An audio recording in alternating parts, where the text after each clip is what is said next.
Olá, amigos. Mais um encontro, mais um momento de reflexão que nos oferece o JEIC, o Grupo Espírita Irmão Carmelo. E, como sempre, nós vamos juntos, elevando os nossos pensamentos a Deus Pai, a Jesus nosso Mestre, a todos os benfeitores espirituais, para que nos acompanhem nesses instantes em que estaremos juntos fazendo a reflexão sobre mais um texto. Que os benfeitores nos acompanhem, nos amparem, nos inspirem e iluminem na nossa leitura desse encontro.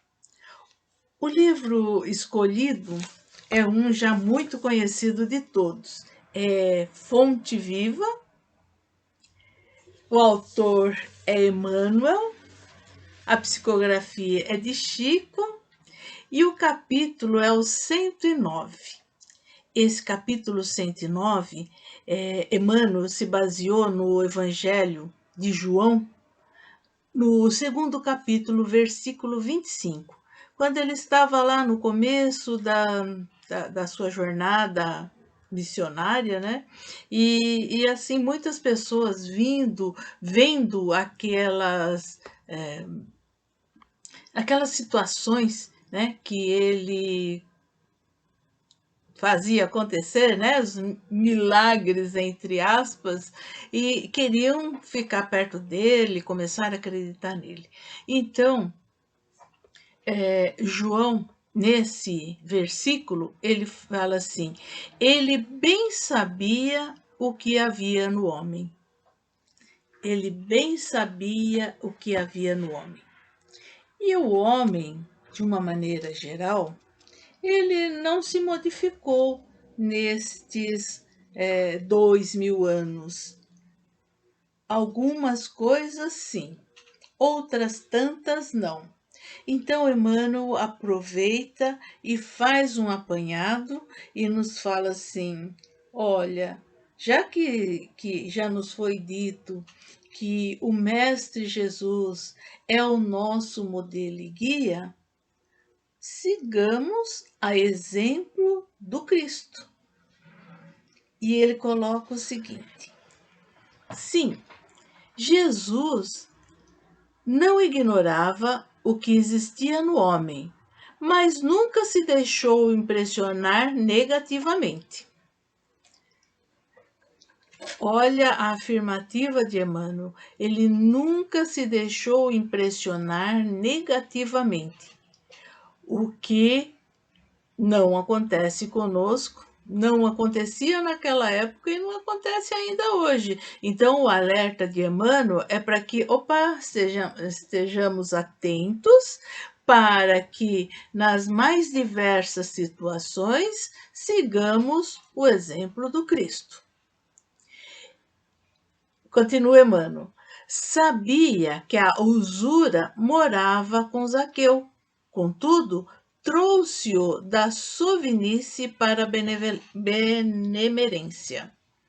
Então, quem não lembra do Zaqueu, naquela passagem, que ele era o cobrador de impostos e, devido à sua baixa estatura, sabendo que o Cristo passaria por uma determinada estrada, mas que tinha tanta gente esperando Jesus, e ele falou: não vou conseguir nem ver de longe.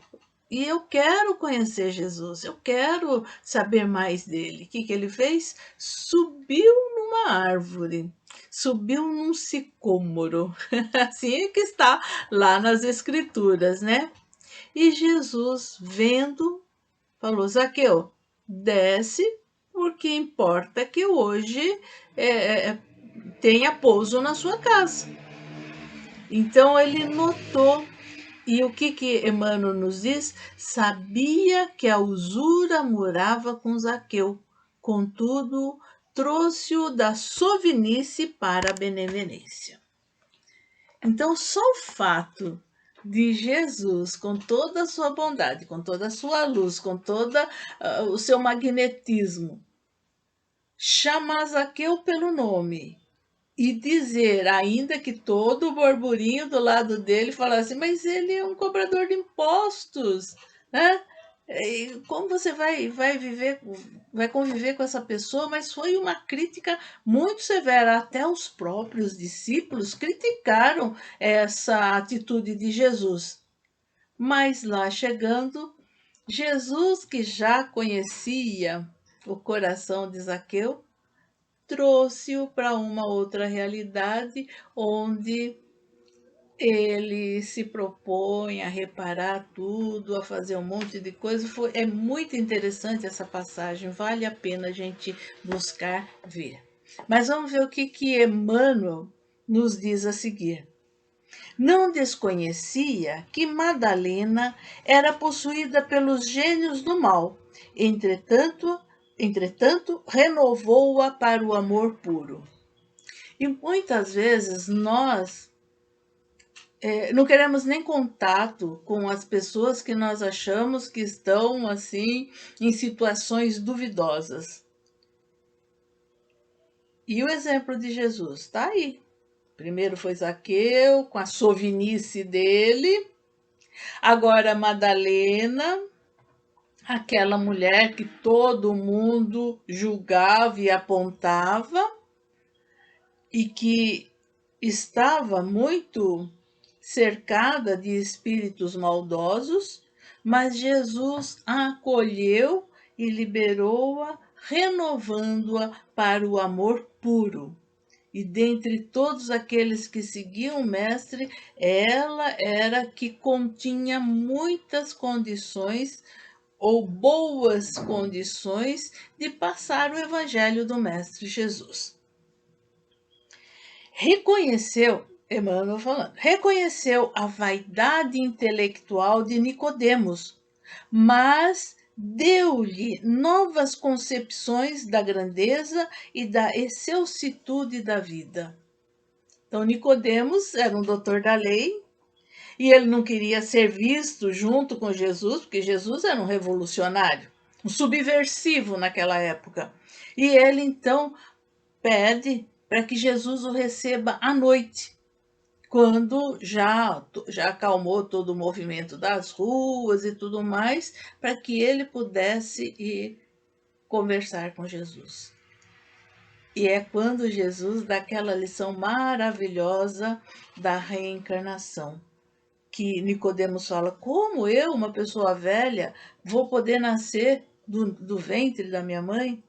Então, ele explica, Jesus traz novas concepções de grandeza da vida para Nicodemos, que já era um doutor da lei, mas não entendia nada dessa vida espiritual, desse vai e vem que nós fazemos, dessas migrações e migrações que nós fazemos, esses intercâmbios que nós fazemos com o plano espiritual.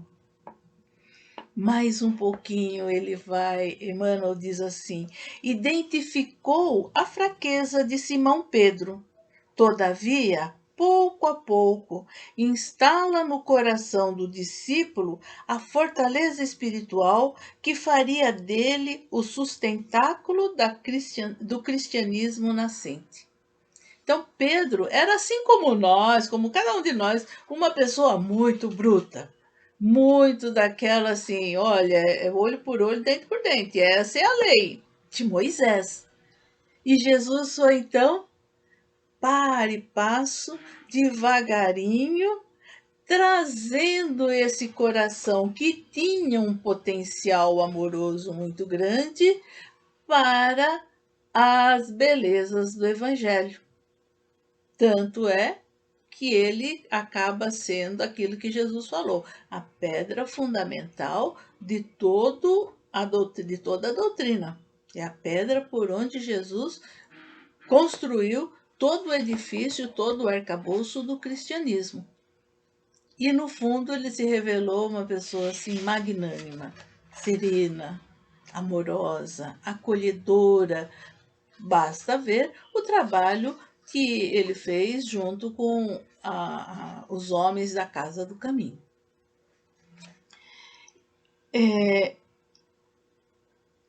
Emmanuel continua, vê as dúvidas de Tomé sem desampará-lo.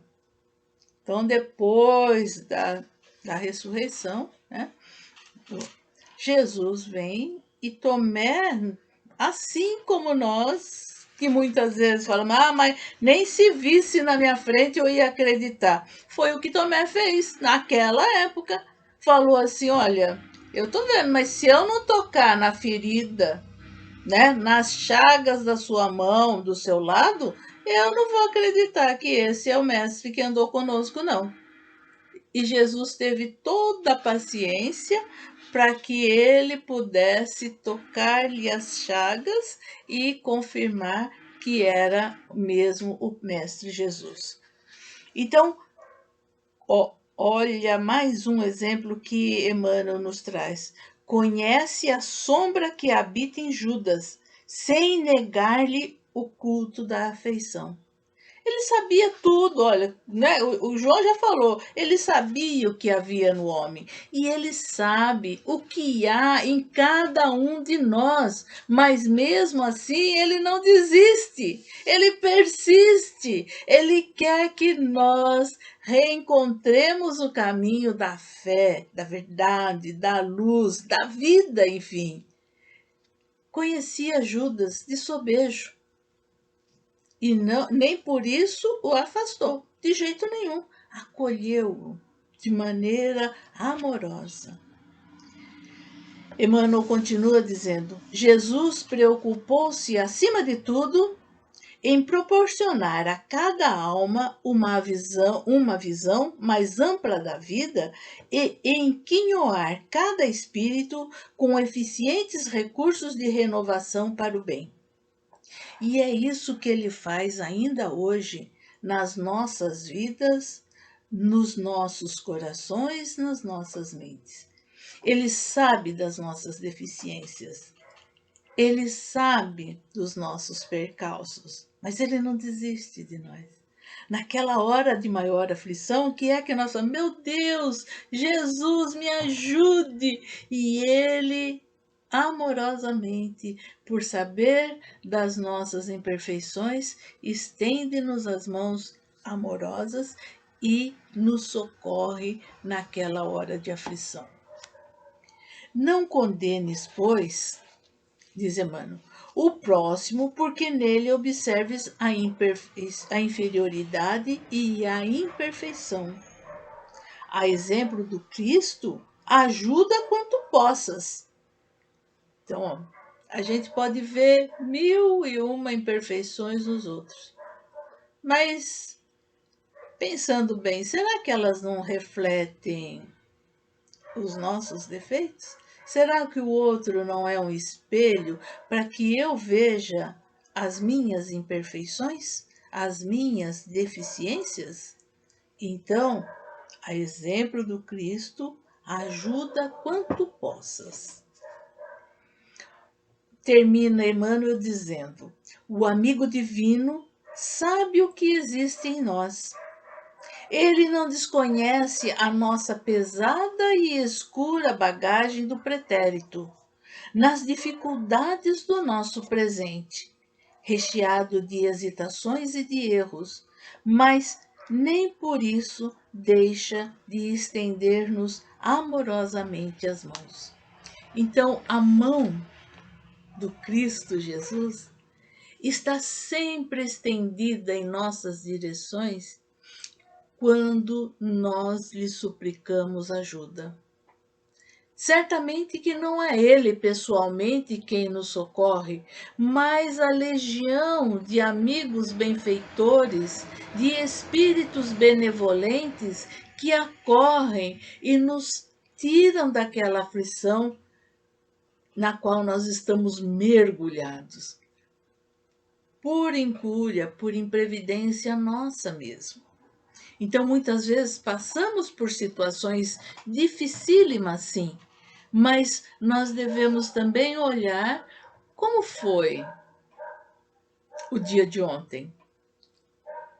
Muitas vezes aquilo que nos ocorre hoje é resultado do que nós plantamos ontem. Se eu estou com algum problema físico. E eu falo muito do diabetes, que eu tô ali no limite, né?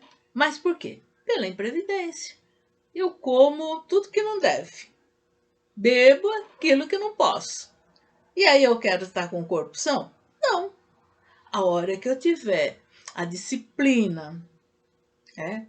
a, a, a, a orientação segura, é disciplina mesmo, porque os médicos já disseram, os benfeitores espirituais já disseram, já orientaram, até os filhos falam assim, mas você vai comer isso? Não é muito gorduroso? Mas vai comer esse torresminho aí de novo? E a gente muitas vezes fala, me deixa eu comer, é só isso que me... Né? Reclama quando é instado a se melhorar, a ter uma disciplina. Então, a gente sabe que o que nós fizemos, plantamos ontem, nós estamos colhendo hoje. Isso eu estou falando em termos de uma encarnação que nós mesmos podemos avaliar. Mas e aquilo que nós fizemos em tantas encarnações que já tivemos anteriormente? Se hoje nós somos o melhor de todas as nossas reencarnações, imagina como foram as outras reencarnações antes dessa. Então, agora que já estamos mais conscientes, é o que Emmanuel vem nos dizer. Olha, você agora já está mais esclarecido. Você já está estudando, já está conversando com pessoas, fazendo reflexões mais apuradas a respeito de tudo aquilo que envolve a nossa vida. Então, a exemplo do Cristo, olhe, observe, aprenda, mas não julgue, não aponte, porque você não sabe qual foi o caminho que o seu irmão teve. E cada um está num processo de desenvolvimento, de aprimoramento espiritual, moral, e está para e passo galgando espaços, momentos melhores na sua vida milenar. Então, que a exemplo do Cristo, nós passemos hoje a olhar as nossas próprias deficiências com um olhar mais amoroso, mais atento para a mudança para melhor, que é isso que nos pede agora o momento de transição planetária, que melhoremos. Só o fato de melhorarmos um pouquinho, nós já fazemos uma grande diferença no nosso entorno, naqueles que estão ao nosso redor.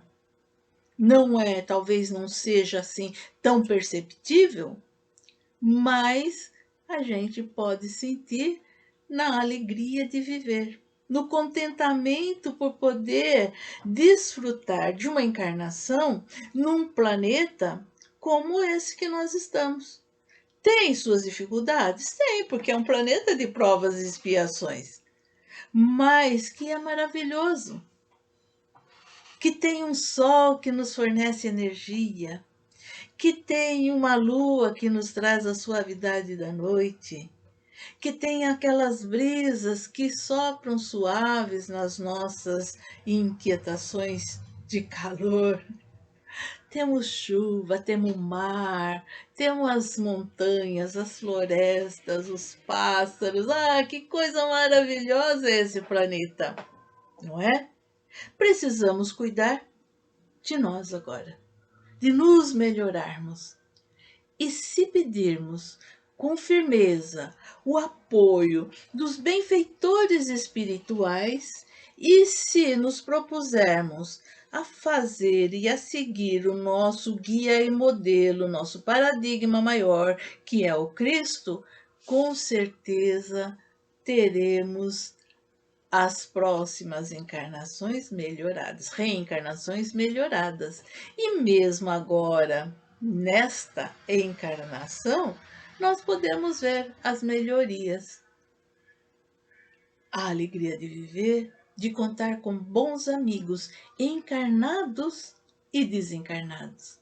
E é isso que nos vale nessa nossa jornada rumo à perfeição.